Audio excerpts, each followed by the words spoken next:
Hello, this is Eli Sheubi. We'll be studying today the 12th chapter of Ilchot Shehita that will be dealing with the prohibition to slaughter an animal and its offspring on the same day. הלכה א' השוחט אותו את בנו ביום אחד, הבשר מותר באכילה, והשוחט לוקה, שנאמר אותו את בנו לא תשחטו ביום אחד, ואינו לוקה אלא על שחיטת האחרון. לפיכך, אם שחט אחד משניהם ובא חברו, ושחט את השני, חברו לוקה. A person who slaughters an animal and its offspring in one day, the meat of those animals are permitted to be eaten, but the person who slaughtered them receives lashes, as the pasuk says. Meaning the animal, and its offspring may not be slaughtered, or you shall not slaughter on one day. And the person who receives lashes is only the person who slaughters the last animal, the second animal that is slaughtered. Therefore, if one person slaughtered one of the two of them, so either the parent or the offspring, and then a second person comes and slaughters the second animal, so then only the second person receives lashes, and the first person does not. הלכה ב' איסור אותו את בנו נוהג בכל מקום ובכל זמן, בחולין ובמוקדשין, בין מוקדשין הנאכלים, בין מוקדשין שאינן נאכלים. The prohibition of אותו ואת בנו is applicable in all places and at all times, both in cases of unsanctified meat, of regular meat that we eat in every outside of the temple, and also in mukdashin, also in meat that is eaten only from sacrifices in the temple, regardless of whether these mukdashin, these sacrifices, are ones that are to be eaten, such as like shilamim or certain other korbanot, other sacrifices, or if they are they are sacrifices that are not to be eaten, such as the olah, which is entirely burnt. לפיכך, הראשון ששחט בעזרה והשני בחוס, או הראשון בחוס והשני בעזרה, בין שהיו שניהן חולין או שניהן קדשים, בין שהיה אחד מהן חולין ואחד קדשים, זה ששחט אחרון לוקה משום אותו את בנו. So therefore, if the first person slaughtered either in the first person slaughtered in the azara, in the temple, and the second slaughtered the animal outside the temple, or if the other way around, if the first person slaughtered outside the temple and the second person slaughtered in the temple, regardless of whether both of the animals were unsanctified meat or whether both of the animals were sanctified meat, or if one of them was unsanctified and one of them was sanctified, in all of these scenarios, the only person who receives lashes is the person who slaughtered last, and as a result of this prohibition of oto ve'et beno. הלכה ג' אין איסור אותו ואת בנו נוהג אלא בשחיטה בלבד, שנאמר לא תשחטו, בשחיטת שניהן הוא האיסור. אבל אם נחר הראשון או נתנבל בידו, מותר לשחוט השני. וכן אם שחט הראשון או נחר השני או נתנבל בידו, פטור. It is the prohibition of oto ve'et beno is only applicable with regards to the act of shehita, right? And we already saw in the first 4 chapters of this section of what is entailed by shehita, right? Of the slicing motion using a proper knife in the correct part of the neck. So, and we know this since the pasuk says, "Lo tishhatu," do not do shehita. It is only with regard to the shehita, to this specific type of slaughter of both of them, that the prohibition is relevant. But if the first person stabs the animal, or that he started to do the shahita, but he messed up, and the animal became a nevela in his hands, right? So a nevela, as we saw, is the animal becomes a nevela if the shahita is not done properly, right? So if he started and then he paused and waited a certain amount of time and then continued, such that the animal becomes a nevela. All right, so in either of these cases, the second person is then permitted to slaughter the offspring. Right? That does not constitute otove et beno, since it's only if both of them are slaughtered via shahita. And so too, if the first person does shahita on the first animal, and then the second person comes and stabs the second animal, or if he messed up and it became a nevela in his hands, then he is exempt from any punishment, right? So so he did not violate any prohibition. הלכה ד' חירש שוטה וקטן ששחטו בינן לבין עצמן את הראשון, מותר לשחוט את השני אחריהן שאין שחיטה. ואין שחיטה, a deaf mute person or a person who has lost his sanity or a child who slaughtered alone without any supervision, they slaughtered the first animal, the second person is permitted to slaughter after them, since these three people, their slaughter is not considered to be to legally be considered slaughter, right? Since these three people are not bardat, since they do not have they're not psychologically or mentally capable, or we do not trust their slaughter, and therefore, if they slaughter alone without any supervision of someone else who we do trust to say that they slaughtered correctly, their slaughter is prohibited, and therefore, since their slaughter is prohibited, does not constitute shehita. השוחט את הראשון והרי הוא ספק נבלה, אסור לשחוט השני, ואם שחט אינו לוקה. If a person who slaughters the first animal, and it ends up being a case of a nevela out of doubt, right? So we're not sure if the shahita was done properly or not.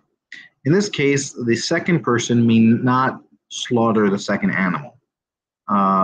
But if he did slaughter, he does not receive lashes, since it's not certain that he violated the commandment. It's only out of doubt, so there is a rabbinic prohibition of him doing the slaughter.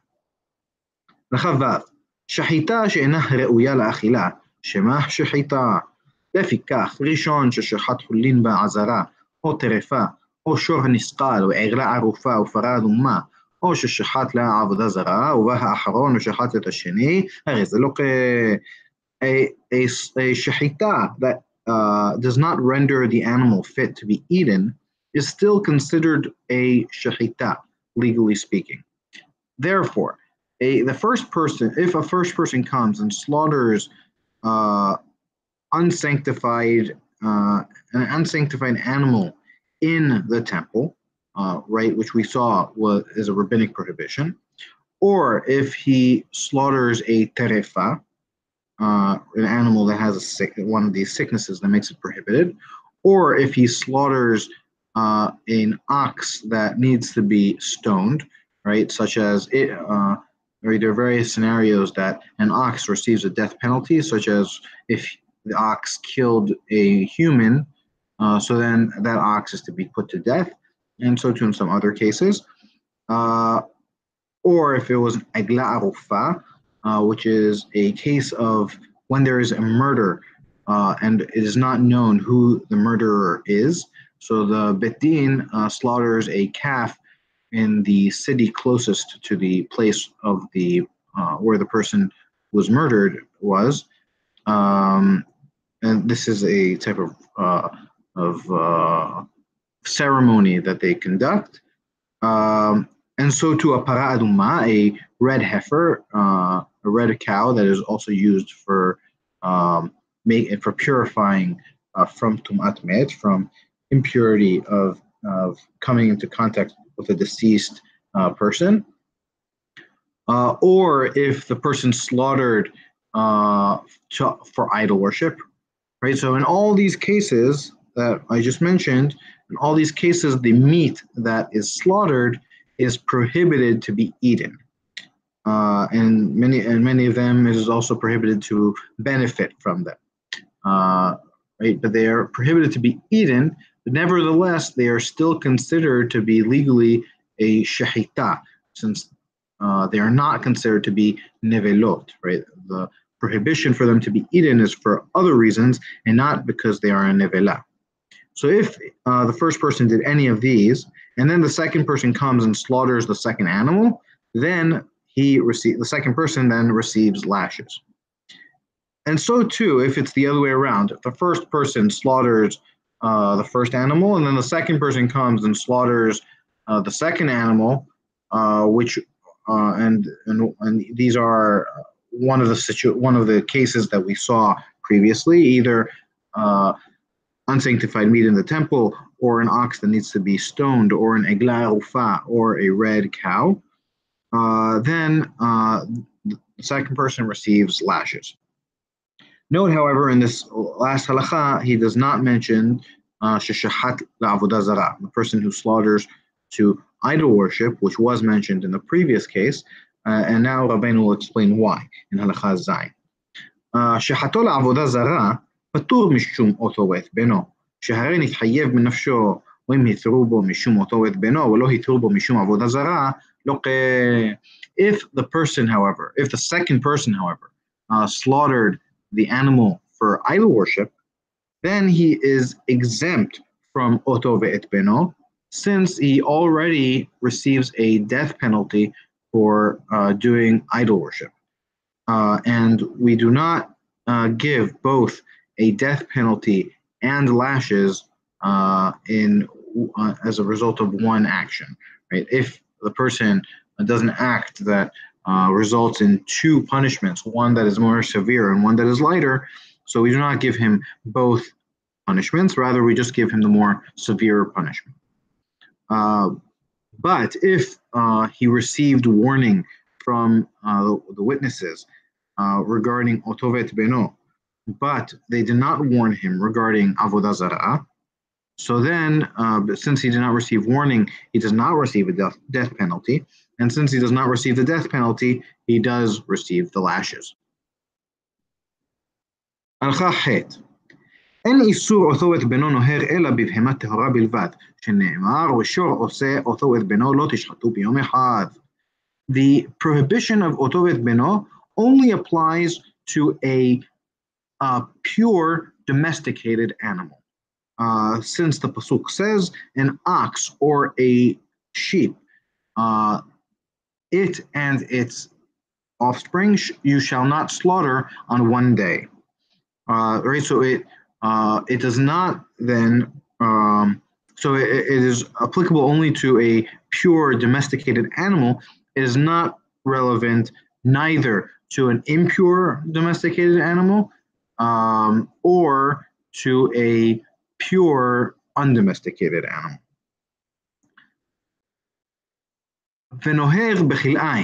But it is applicable to a case of a crossbreed, where you have a crossbreed of a domesticated animal and an undomesticated animal, a behema and a haya. Kesad, סבי שבא על העז ושחט העז ובנה לוקה, אבל העז הבאה לסבייה אסור לשחוט אותה ואת בנה, ואם שחט אינו לוקה, פרה ובנה אסר התורה ולא הסבייה ובנה. Okay, so it does apply to crossbreeds. How so? Now Rabbeinu will give an example of a crossbreed. So a gazelle that slept with a goat, and then the person comes and slaughters the goat and the offspring of these two animals, the crossbreed. So then the second person receives lashes for slaughtering the crossbreed. But if a goat, right, and again, the goat is the behema, and the sevi, the gazelle, is the haya. But if a goat, if the behemah sleeps with the female gazelle, the female gazelle, the sevilla, then it is prohibited to slaughter the female gazelle and her offspring. But uh, if he slaughtered it, he does not receive lashes, since the Torah only prohibited a cow, right, a behemah, and its offspring, and it did not prohibit a gazelle and its offspring, right, a haya and a domesticated animal. Right, it only prohibited domesticated animal and its offspring. It did not prohibit undomesticated animals and its offspring. Um, right, so the difference here between the two cases is that in the first case, uh, the goat is slaughtered with the crossbreed, whereas in the second case, right, so that's a behemah being slaughtered with the crossbreed. In the second case, it's a haya that's being slaughtered with the offspring, an undomesticated animal with the offspring. הלכה ט' היתה בת השבייה הזאת נקבה וילדה בן, ושחטת הנקבה בת השבייה ואת בנה, לא if the offspring of the female gazelle was a female, and then that female gave birth to a son, right? So we have a mother, a daughter, and then a grandson. And then the person slaughtered the mother, slaughtered the daughter and the grandson. So then he receives lashes. And so too, in a case of kil'aim, וכן כלאיים הבא ממין כבש וממין עז, בין מכבש עם העז, בין מהעז עם הכבשה, לוקה משום אותו ואת בנו. And so too, right, so in this previous case, the point is that it was the daughter of the gazelle is an offspring, is a crossbreed. So he slaughtered a crossbreed and the child of a crossbreed. So in this case, he still receives lashes. And so too, if it is a case of a crossbreed that is the product of a type of sheep as well as a type of goat, right, both of which are behemoth, regardless of whether the sheep regardless of whether it's a male sheep with a female goat or if it's a male goat with a female sheep, still he receives lashes because of אותו ואת בנו. הלכה י' מותר לשחוט את המעוברת ובר עבר מאמו הוא. It is permitted to slaughter a pregnant animal, since the fetus of this pregnant animal is not considered to be an independent animal, but rather it is considered to be like an organ of the mother. ואם יצא העובר חי אחר שחיטתה והפריס על הקרקע, אין שוחטין אותן ביום אחד, ואם שחט אינו לוקה. But if after slaughtering the mother, the fetus comes out and is alive and it stands up on the ground, then we do not slaughter them both on one day, right? So we should not slaughter this fetus that is now no longer a fetus, now it's a live animal. But if we do slaughter it, then we do not receive lashes for slaughtering it. הלכה י"א איסור אותו ואת בנו נוהג בנקבות, שזה בנה ודאי, ואם נודע שזהו אבי ודאי, אין שוחטין שניהן ביום אחד, ואם שחט אינו לוקה, שהדבר ספק אם נוהג בזכרים או אינו נוהג. The prohibition of אותו ואת בנו is only applicable is applicable with regards to females, since this offspring is with certainty the offspring of this female, since we see the female giving birth to the offspring. Whereas in the case of the male, it is not, we don't know with certainty whether the offspring is its offspring or that of a different male animal. But if it is known to us that this is with certainty its father, then we do not slaughter them on one day. But if we did slaughter, we do not receive. If he did slaughter, he does not receive lashes, since the matter is in case of doubt whether the prohibition is applicable with regards to males or is not applicable. Right. So if it's a case of safek as to whether it is right as to whether the animal is as to whether the father is its father or not. So then it is permitted to slaughter them both on the same day, since we have here a case of two doubts. It is a doubt as to whether the law is applicable to males, and is a doubt as to whether this is the father of the offspring. And since there are two doubts, the slaughtering of them both would become permitted. But if we know with certainty that the animal is the father of the animal, then it is only rabbinically prohibited, since it is a case of doubt as to whether the prohibition is applicable with regards to males. הלכה י"ב השוחט את הפרה ואחר כך שחט בשני בניה לוקח שתי מלכויות. If a person who slaughtered a cow and then goes and slaughters two of her offsprings, he receives two sets of lashes, one for each of the two children. שחט שני בניה ואחר כך שחטה לוקח אחת. If he slaughtered both of her offsprings, and then he slaughtered her, and then he slaughtered the parent, then he only receives one set of lashes. Right? Since it is only on the second slaughter that the person receives lashes. So since in the first case he slaughtered the parent first, and then he slaughtered twice he slaughters two offsprings, so he receives two lashes, one for each of the offspring. But in the second case, since he slaughtered the offsprings first, he did not yet violate the prohibition, and then he slaughters the mother. So it's only on one slaughter that he violated the prohibition, and he therefore only receives one set of lashes. Shehita with ben bita lokesh time. If he slaughtered the mother and then slaughtered its daughter and then slaughtered its grandson, so then he also receives two sets of lashes, one for the daughter and one for the grandson. Shehita with ben bita ואחר כך שחט את הבת לוקח אחת בין הוא בין אחר. If he slaughtered the mother and then he slaughtered the grandson, and then he slaughtered the daughter, right? So the daughter is the daughter of the mother and the mother of the grandson.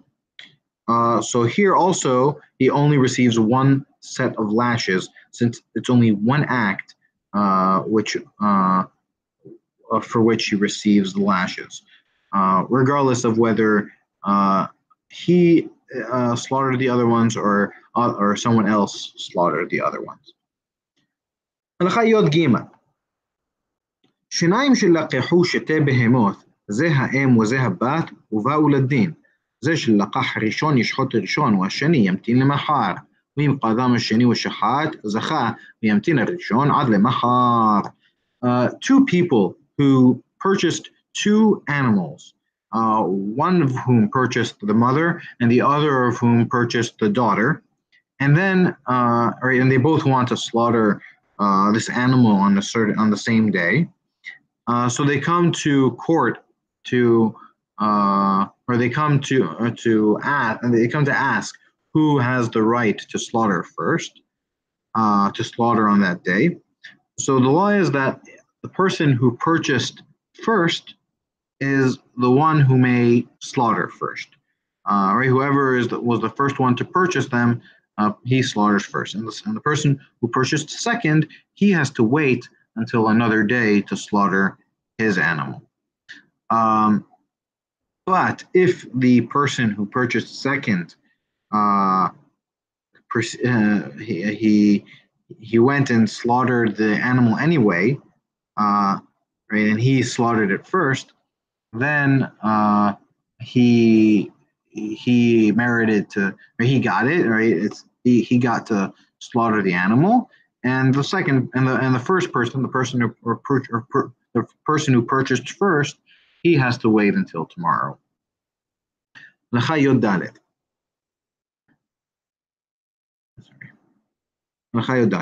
בארבעה פרקים בשנה ומוכר בהמה לחברו, צריך להודיעו ולומר לו, כבר מכרתי אמה או ביתה לאחר שישחטנה, כדי שימתין זה האחרון ולא ישחוט עד למחר, ואלו הן, ערב יום טוב האחרון של החג, וערב יום טוב הראשון של הפסח, וערב עצרת, וערב ראש השנה.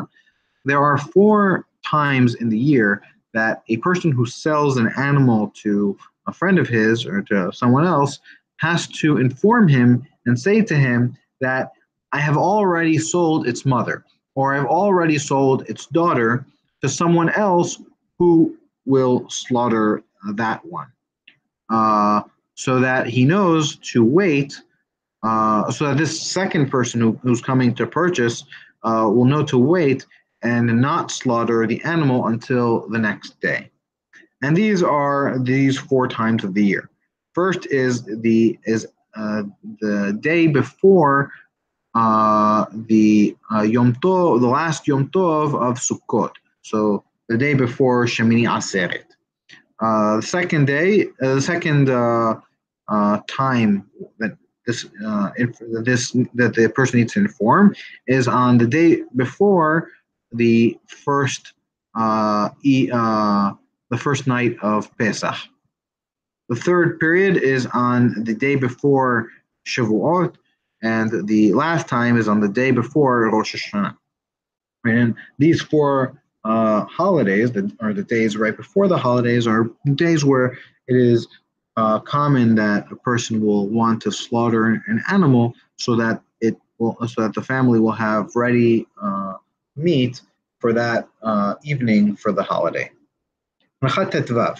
במה דברים אמורים, ושראה זה שלקח באחרונה נחפז לקנות והיה בסוף היום, שחזקתו שהוא שוחט עתה.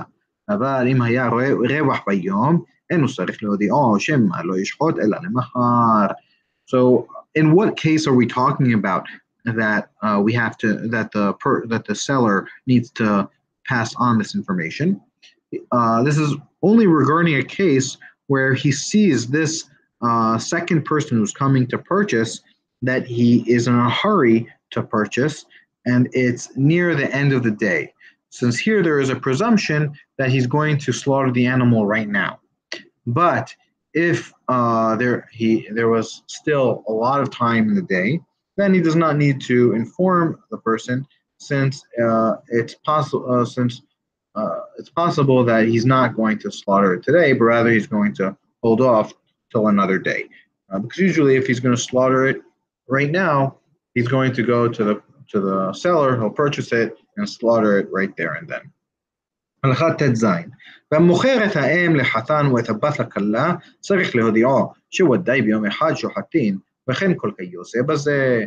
And a seller who sells the mother animal to a groom and the daughter animal to a bride, so here he must inform as well, since they're marrying each other, their wedding is going to be on the same day, and it's with certainty that they're going to both slaughter the animal on the same day as well, since their celebration is on the same day.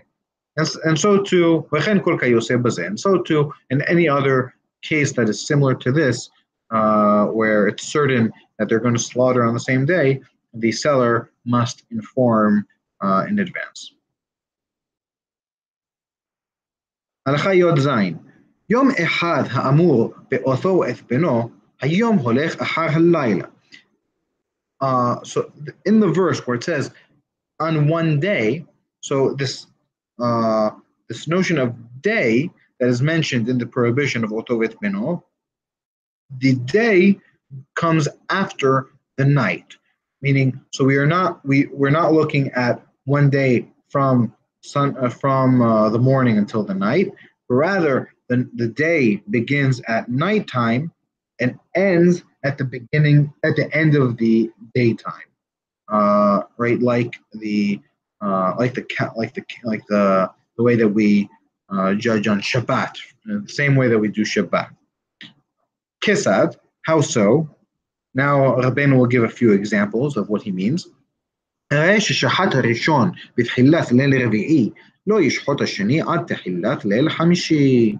So for example, if a person slaughters the first animal in the beginning of the fourth night of the week, so meaning on Tuesday night, not Wednesday night, Tuesday night is the beginning of Wednesday day, right? So on Tuesday night, he may not slaughter the second animal until the beginning of Wednesday night.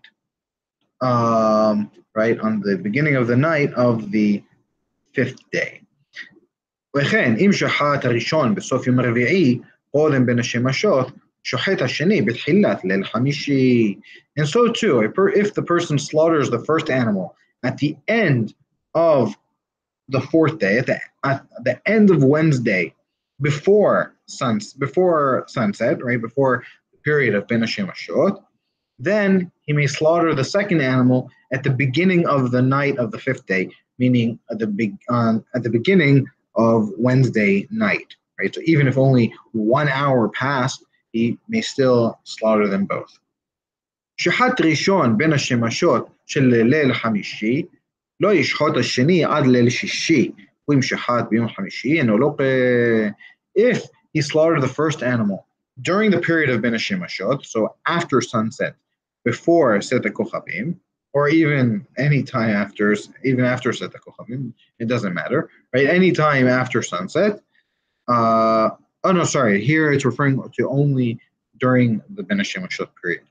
So between sunset and before Set HaKochavim, of the nighttime of the fifth day, so on Wednesday night, then he may not slaughter the second animal until the night of the sixth day, so meaning until Thursday night, right? He must wait an entire day until the next night. But if he slaughters it on Thursday, then he does not receive lashes, right? Since the slaughter was only on Ben HaShemashot, so it's a case of doubt as to whether it was on that day, and therefore he's not received lashes. With this, we conclude chapter 12.